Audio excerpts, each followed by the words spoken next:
आदाब अर्ज़ है। आप देख रहे हैं एडीएन उर्दू न्यूज़ और आपके साथ मैं हूं सैयद वहाबुल हक।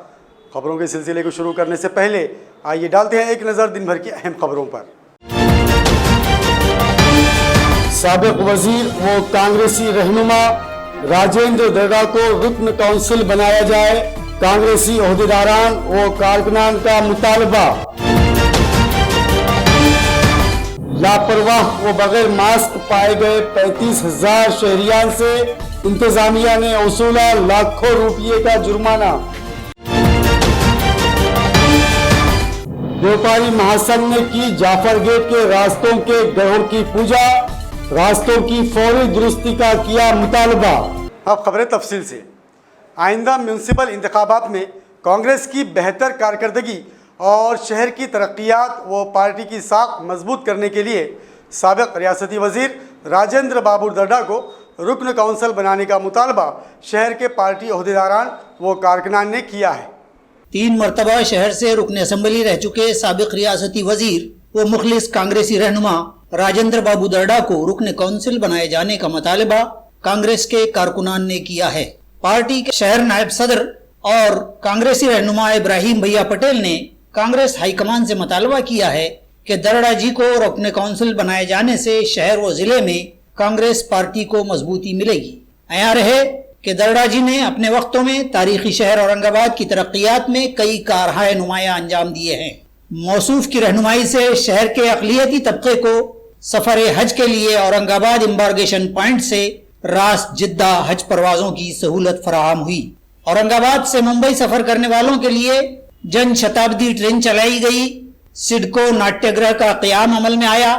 शहर का चेहरा मोहरा बदलने के लिए इनके खुसूसी फंड से रास्तों व दीगर इफादे आम के काम किए गए। दर्डा जी ने बजाते खुद कई अक़लियती तालीमी इदारों में पहुंचकर अक़लियती तलबा की सहूलियात फराहमी के लिए काम किए। स्कूलों को जदीद तालीमी निज़ाम से जोड़ने के लिए कई कंप्यूटर अपने फंड से दिलवाए। इन तमाम अवामिल को सामने रखते हुए दर्डा जी की दोबारा सरगर्म वापसी पार्टी में एक नई जान डालने का काम करेगी और आने वाले शहर के बल्दिया उज़्मा इंतखाबात में भी इस फैसले से पार्टी को फायदा होगा। इस तरह के ख्यालात का इजहार कांग्रेसी कारकुनान व ओहदेदारान ने किया है। हमारे प्रदेश Congress committee, all India Congress committee, इनको एक निवेदन दूंगा, एक अदबन गुजारिश करूंगा कि आज मैंने एक वर्तमान पत्र औरंगाबाद के अंदर पढ़ा कि एमएलसी जो है राज्यपाल नियुक्ति होने वाली है। इसलिए मैं हमारे सोनिया गांधी से, राहुल गांधी जी से और हमारे महाराष्ट्र के प्रदेश अध्यक्ष और हमारे अशोक चौहान साहब, बड़ा साहब थोराट साहब, पृथ्वीराज चौहान साहब, जो भी नेता है महाराष्ट्र के, उनसे मैं निवेदन करूंगा। और दूसरी बात ये है सबसे पहले कि हमारे महाराष्ट्र के प्रभारी के पाटिल साहब की इनकी नियुक्ति हुई, उनका भी मैं धन्यवाद करूंगा और उनसे भी अनुरोध करूंगा कि ये जो आज एमएलसी जो देने वाले हैं ये राजेंद्र बाबू दर्डा को देना चाहिए। इसलिए देना चाहिए कि सेकुलर आदमी है और कांग्रेस पार्टी को मजबूत बनाना है, तो एक ही नाम है औरंगाबाद शहर, औरंगाबाद ज़िले के अंदर राजेंद्र बाबू दर्डा, उनको एमएलसी देना चाहिए। शहर भर बगैर मास्क लगाए फिरने वाले 3,500 शहरियान पर की गई कार्रवाई में 17,49,000 रुपये वसूल किए गए। उसके बावजूद शहर भर लोग लापरवाही करते देखे जा रहे हैं। कोरोना वबा से तहफ़्फ़ुज़ के लिए इंतजामिया ने शहरियान को दीगर हिफाजती उमूर के साथ साथ अपने चेहरों पर मास्क लगाने को भी लाजमी करार दिया है। ताहम अनलॉक 4 में तो शहरियान जैसे इस वबा को बिल्कुल ही बेखतर महसूस कर रहे हैं। बिला तामुल व दरेग बगैर मास्क के शहर भर घूमते फिर रहे हैं। इंतजामिया से मिली मालूमात के मुताबिक गुज़िश्ता 1 मई 2020 से 10 सितंबर के दौरानिये में बगैर मास्क पाए गए 3,498 अफराद पर तादीबी कार्रवाई करते हुए उनसे 17,94,000 रुपये जुर्माना वसूला गया है। आया रहे कि माह मई में जब कोरोना की वबा अपने मुकम्मल उरूज पर थी, तभी म्यूनसिपल कमिश्नर आस्तिक कुमार पांडे ने मास्क को लाजमी करार देकर हुक्म उदूली पर 500 रुपये जुर्माना आयद करने का हुक्म दिया था। घाटी और शहर के निजी अस्पतालों में बदनज़मी, लापरवाही और मरीजों के इस्तेहसाल की शिकायत के सबब मरीजों को परेशानियों का सामना जारी है। सहाफ़ी दादा साहब को दिन भर अस्पतालों के चक्कर लगाने के बाद समाजी ग्रुप की वसातत से सरेशाम घाटी में दाखिला दिया गया। शहरियान व मरीजों ने हुकूमत व इंतज़ामिया से तवज्जह का मुतालबा किया है। नाजरीन, आए दिन सरकारी व खानगी अस्पतालों की बदनज़मियों, लापरवाहियों और मरीजों को परेशान किए जाने की खबरें सुनी जाती रही हैं। इसी तरह का एक वाक़या सहाफ़ी दादा साहब काले के साथ पेश आया, जब उन्हें इलाके के मारूफ सरकारी अस्पताल घाटी और दीगर निजी अस्पतालों में बेड और ऑक्सीजन की सहूलत न मिल पाई तो उनकी बदहाली देखते बनती थी।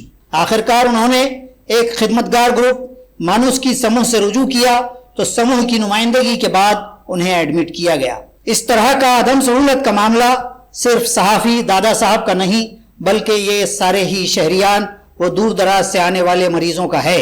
क्या इस जानिब अस्पतालों की इंतजामिया व हुकूमत तवज्जो देकर कुछ सुधार लाएगी? इस तरह का सवाल समाज सेवक सुमित पंडित ने किया है। इस मामले में बताया गया कि सहाफ़ी दादा साहब को घाटी में ऑक्सीजन के लिए 25 की वेटिंग है, बेड खाली नहीं है और 48 घंटे तक इंतजार करने की सलाह शोबा हादिसात के डॉक्टरों ने दी थी। तो वो शहर के 8 निजी अस्पतालों में भी फिरे, लेकिन वहां भी उन्हें नहीं लिया गया और मुख्तलिफ हिले बहाने किए गए। दादा साहब ने सुमित पंडित को फोन किया तो उन्होंने घाटी की भट्टाचार्य मैडम से राब्ता किया और फिर शाम होते होते उन्हें घाटी में दाखला दिया गया। इथे लोकांचे जीव चाललेले, डॉक्टर सांगतात की 48 वेटिंग आहे आणि आमच्याकडे ऑक्सिजन अवेलेबल नाही, आम्ही काही करू शकत नाही, तुम्ही तुमचा पेशंट प्रायव्हेट हॉस्पिटलला घेऊन जाय। घाटी रुग्णालयाची काय परिस्थिती आहे नेमकं काही कळायला तयार नाही, लोक जीवन मरणाशी खेळत आहेत। या ॲम्ब्युलन्समध्ये आपण बघू शकता कोरोना झालेला पेशंट आहे, खूप सिरियस आहे। चिकल ठाण्यामध्ये दाखवून आता तो घाटीमध्ये आलेला, घाटीत आतापर्यंतही त्याला ऑक्सिजन आणि बेड अवेलेबल नाही आहे। 48 ची वेटिंग आहे असे इथले डॉक्टर सांगताय। अक्षरशः लोकांची हात जोडून पाया पडून लोक विनंती करताय, खूप हाल या घाटीमध्ये कोरोना पेशंटचे होत आहे। दादासाहेब काळे नावाचे जे पत्रकार आहेत त्यांना सुद्धा घाटीतून हुलकवून लावलंय, त्यांना स्पष्ट सांगितलं की आमच्याकडे बेड अवेलेबल नाही आहे, तुम्ही प्रायव्हेट हॉस्पिटलमध्ये जा। आता आम्ही त्यांना घेऊन प्रायव्हेट हॉस्पिटलमध्ये चाललो। खूप भयानक परिस्थिती त्या महाराष्ट्राची आहे। एकीकडे मंत्री सांगत आहे, आरोग्यमंत्री सांगत आहे की आमच्याकडे ऑक्सिजन फुल आहे, परंतु घाटीमधली परिस्थिती खूप भयानक आहे। आपण या व्हिडिओच्या माध्यमातून बघू शकता। सामाजिक कार्यकर्ता सुमित पंडित, घाटी। व्यापारी महासंघ ने जाफर गेट इलाके के तबाहाल रास्ते के गढ़ों की पूजा करके अलामती एहतजाज के जरिए गढ़ों से नजात और बेहतर रास्तों का मुतालबा किया है। औरंगाबाद शहर का मसरूफ तरीन व्यापारी इलाका जाफर गेट का मोंढा, जहां दिन भर छोटी बड़ी गाड़ियों की आमदोरफ्त जारी रहती है। यूं तो सारा शहर ही इन दिनों गढ़ों भरे रास्तों और जमे हुए पानी का भद्दा मंजर बना हुआ है। जाफर गेट के रास्तों का भी हाल इससे जुदा नहीं है। आए दिन की तकालीफ हादसात से दिल बर्दाश्ता व्यापारी महासंघ ने आज जाफर गेट के इन गढ़ों पर फूल डालकर एहतजाजन गढ़ों की अलामती पूजा की है। महासंघ के जिम्मेदारान संघ के जिला सदर जगन्नाथ काले, यूसुफ मुकाती, अकील अब्बास ने इस मौके पर अपनी मौजूदगी दर्ज करवाई और हुकूमत व इंतजामिया से मुतालबा किया कि फौरी इस रास्ते की देर पा दुरुस्ती की जाए। आगे वाले ने पीछे सर का पीछे वाले पीछे सर को हिंदी में बोलिए सर। हिंदी वाले कौन कौन खड़ा रहा? आज जो हम सब ट्रांसपोर्ट एसोसिएशन, किराना एसोसिएशन, औरंगाबाद जिला व्यापारी महासंघ के सभी व्यापारी बंधु की ओर से ये जो रास्ता है जाफर गेट से लेकर राजा बाजार तक गए 20 सालों से ये रास्ता ढंग का बना नहीं है एक बार भी, और हमें हमेशा इतनी तकलीफ होती है। सब व्यापारी महापालिका का टैक्स भरते हैं, उसके बाद में इनकम टैक्स भरते हैं, जीएसटी भरते हैं, लेकिन हम ही लोगों को जाने आने में इतनी दिक्कतें हो रही है। हमारे कई व्यापारियों के रीढ़ की हड्डियाँ की तकलीफ शुरू हो गई, गाड़ियाँ खराब हो रही है। ये सब चीज़ों का देखते हुए शासन ने और महापालिका ने तुरंत ये रास्ता अच्छे ढंग का मजबूती वाला जो कम से कम आगे 50 साल टिक सके इस तरह का बनाना चाहिए।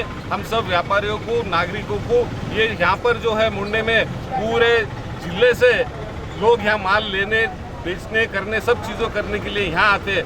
सभी लोगों को तकलीफ है। व्यापारी महासंघ के लिए सब व्यापारियों ने कहा है कि साहब इसके तरफ आप ध्यान दीजिए। हम व्यापारी लोग आंदोलन करने वालों में से नहीं है, लेकिन इस चीज़ के लिए हमें आना पड़ रहा है। ट्रांसपोर्ट एसोसिएशन फैयाज भाई, मुकाती साहब, हमारे नीलेश भाई शेट्टी, ये सब बोले साहब कुछ ना कुछ करना ही पड़ता है। तो इसलिए हमें लगता है आप सबके ज़रिए ये हमें अच्छे से तुरंत इसका न्याय मिलेगा और ये रास्ते का काम शुरू हो जाएगा। यही आपके माध्यम से महापालिका को हमारे मांग है। असल में मुद्दा ये है कि मैंने खुद जो है महानगर पालिका के आयुक्त को, अभी के आयुक्त को भी, पहले के आयुक्त को भी लेटर लिखा हूँ, 10-10 लेटर लिखा हूँ मैंने। उसके बाद में अभी जो आयुक्त है, मैंने व्हाट्सएप पे पूरी वीडियोग्राफी डाला हूँ यहाँ की, और मैसेज डाला हूँ कि ये रोड पे आके आप व्यक्तिगत एक बार आप पर्सनली विजिट करो, आप तो आपको समझ में आ जाएगा। असल में आपको मालूम होना चाहिए कि दोनों नया मुंडा और पुराना मुंडा जो है, ये पारंपरिक जैसा बोलते हैं ना, किराना बाजार है ये, बहुत बड़ा इतिहास, और ये पूरा 100 साल से किराना मार्केट है ये। आज भी लोग जो सैलरी क्लास पीपल है, ये आज भी ये लोग जो है, या महीने में जब भी सैलरी मिल जाती 5 तारीख को, 8 तारीख को, अपनी बीवी के साथ या पति के साथ या बच्ची के साथ, किसी के साथ भी आते। और मेरा ऑफिस यहाँ होने की वजह से मैं देखता हूँ एवरीडे, एक कोई दिन ऐसा नहीं जाता जिस दिन 3-4 एक्सीडेंट हो जाते। एक तो ये इशू है। अभी बारिश चालू थी, बारिश चालू होने से क्या होगा, कई लोगों ने जैसे बता दुकान, वहाँ बहुत पानी जम जा रहा था तो पत्थर रख दिए। अब पानी ऊपर आ गया, गड्ढा पत्थर नीचे चलेगा, तो अब जाते वक्त गाड़ी फंस जाती, पीछे से कोई आ रहा वो ठोक देता, फिर वो झगड़ा होता, बाचा बाची होती। चलो कोई अच्छे लोग जाते, उसको बीच बचाव करके उसका तंटा निपटाते। तो ये सब इशू को महानगर पालिका, और हम चाह रहे तो हमेशा क्या करते, ज़्यादा इशू अपन ने बढ़ाया या लेटर लिखे या आप लोगों की तरफ से कुछ इसमें इशू बढ़ा तो क्या करते ये लोग कि 2-4-10 गाड़ी मुरुम का ट्रैक्टर लाते, मुरुम बिछा देते, और मुरुम जो है तो 2 दिन के अंदर पूरा मुरुम खत्म हो जाता। तो मेरा बोलने का मतलब ये है कि एक ही बार इसको पक्का रोड बना दो, सीमेंट रोड, राजा बाजार से लेके जाफर गेट तक, और इधर इतवार के बाजार का पूरा रोड। तो हम चाहते कि बारिश में रोड नहीं बनता, ये भी हमको मालूम है, पर दशहरे के दिन मुहूर्त करके ये रोड बना देना उन्होंने, ठीक है। हाँ, ये रास्ता सिर्फ ऊपरा-ऊपरी काम होता है, उसका ऐसा ठराविक काम होता नहीं। ये रास्ते से मैं 2 बार गिरे हुआ है, एक बार फैमिली के साथ गिरे हुआ है, और ये रोज का आने जाने का रास्ता है मेरा। तो हमको इतना प्रॉब्लम होता है, घाटी के दवाखाना गए तक, तो कि यहाँ से तो राजा बाजार नवाबपुर तक ये रोड पूरा ख़राब है। पैसेंजर नहीं जाए तक पैसेंजर हमारे नाम से बूम मारता। अब वो पैसेंजर को हमने किस तरीके से पहुँचाना, आज 10-12 साल से हर इंसान को बोल बोल के तंग हो गए हैं। कोरोना वबा खुनूस जारी है। पार्लियामेंट के बारानी इजलास से कबल तमाम अरकान पार्लिमान व मुताल्लिक़ा अफसरान को अपनी अपनी जांच करवा लेना वक्त का तकाजा है। रुकन पार्लिमान इम्तियाज़ जलील ने भी ज़रूरत के तहत अपनी जांच करवा ली है। नाजरीन, खौफनाक वबा कोरोना से मुल्क भर हालात हुनूस संगीन बने हुए हैं। क्या अमीर क्या गरीब और क्या राजा वो रंक, सभी पर यह वबा यकसा कहर बपा कर रही है। इन हालात में आइंदा चंद अय्याम में हिंदुस्तानी पार्लियामेंट का बारानी इजलास शुरू होने को है और कोरोना की वबा से छुटकारा हुनूस बाकी है। इसलिए पार्लिमानी इजलास से कबल तमाम अरकान पार्लिमान और मुतल्लिक़ा तमाम अफसरान मुलाजिमीन को कबल अज़ वक्त ही अपनी जांच करवा लेना वक्त की जरूरत है। हमारे शहर के रुकन पार्लिमान इम्तियाज जलील ने अपनी कोरोना जांच करवा ली है। आज जिला भर कोरोना से मुतासर 423 नए मरीजों का इजाफा हुआ है, जिसके बाद जुमला मुतासरीन की तादाद 27,712 हो चुकी है, जबकि 21,210 अफराद शिफायाब हो चुके हैं और जुमला 792 अफराद की अफसोसनाक मौत हो चुकी है। रियासत के आला सेक्रेटरी संजय कुमार ने पैठन के संत ज्ञानेश्वर बाग का दौरा किया और खस्ता हाल बाग का जायजा लिया। रियासत महाराष्ट्र के आला सेक्रेटरी संजय कुमार ने पैठन में जायकवाड़ी तालाब के पहलू में वाक़े संत ज्ञानेश्वर बाग का दौरा किया। मौसूफ के हमराह इस वक्त मारूफ आर्किटेक्ट दास भी मौजूद थे। कुमार ने इस जायजाती दौरे में आबी ज़खायर शोबे के अफसरान मुलाजिमीन से इस बाग की तज़यीन व जदीद कारी से मुताल्लिक़ गुफ्तगू की और मशवरे दिए। इस मौके पर रियासती वजीर संदीपान भूमरे, आबी ज़खायर के secretary Nagendra Shinde, divisional commissioner Sunil Kendrekar और जिला कलेक्टर सुनील चौहान व दीगर अफसरान मौजूद थे। खबरों के सिलसिले को ख़त्म करने से पहले आइए डालते हैं फिर से एक नज़र दिन भर की अहम खबरों पर। साबिक वजीर व कांग्रेसी रहनुमा राजेंद्र दर्डा को रुकन काउंसिल बनाया जाए, कांग्रेसी ओहदेदारान व कारकुनान का मुतालबा। लापरवाह व बगैर मास्क पाए गए 35,000 शहरियान से इंतजामिया ने वसूला लाखों रुपये का जुर्माना। व्यापारी महासंघ ने की जाफर गेट के रास्तों के गढ़ों की पूजा, रास्तों की फौरी दुरुस्ती का किया मुतालबा। नाजरीन, ये थी आज की खबरें। कल फिर मुलाकात होगी नए खबरों के साथ। तब तक अपना ख्याल रखिए और देखते रहिए ADN उर्दू न्यूज़, आवाज़ हर दिल की।